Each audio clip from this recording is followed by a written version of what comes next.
Escape from Tarkov, 100 FPS. Battlefield 5, 120 FPS. Black Ops 4, 130 FPS. Insurgency Sandstorm, 100 FPS. Now I built this PC with gaming and streaming in mind. I can have my OBS open on one screen and be playing any game on the other.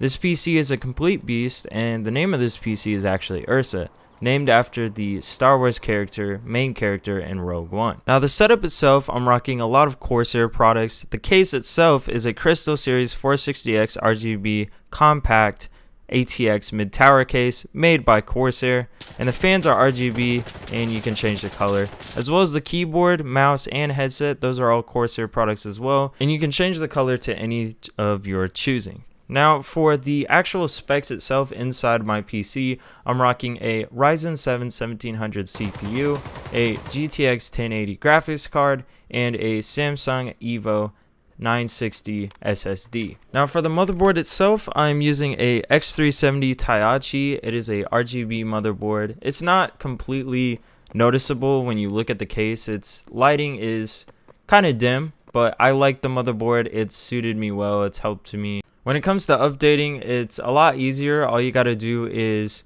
take a USB flash drive, put it in, download the update, and then go to your BIOS and then upload the USB flash drive file to the BIOS, and then it updates. It's pretty easy, and you can keep all the updates on a flash drive in case something goes wrong. So I think that's pretty cool about this motherboard. Now, when it comes to Ryzen, the AMD processors in general are a lot easier to overclock than Intel.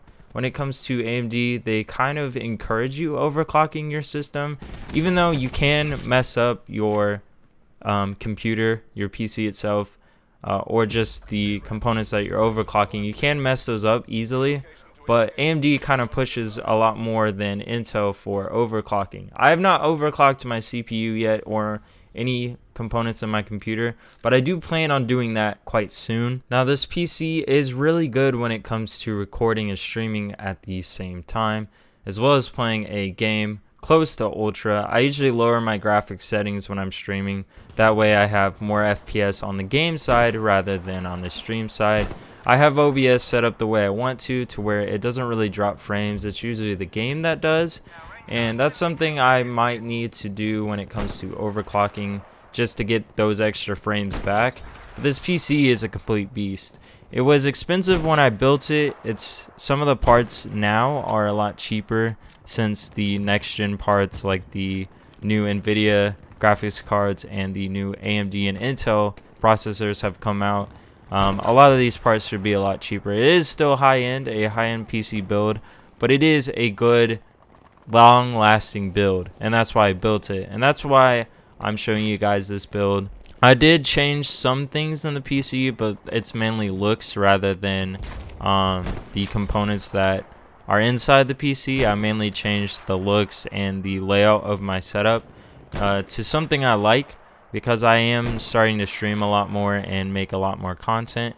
So I thought, why not go all out and create a setup that I like. Now this video is a lot shorter, mainly because I did make a video similar to this last year, and I wanted to make this video for those of you around Christmas time to give you an idea of what to look for in PCs. I highly advise you check out Ryzen's processors. Intel's good for gaming as well, but I feel like if you want to stream and be a content creator, Ryzen's really well at doing that. And I say this because I know a lot of people on Twitch that I've met who had an Intel like 8700K and switched over to a Ryzen 7 like 1700X, and they said the difference is small but noticeable and good. And I'm just gonna leave it at that. Hopefully you guys enjoyed, and I will see you in the next one.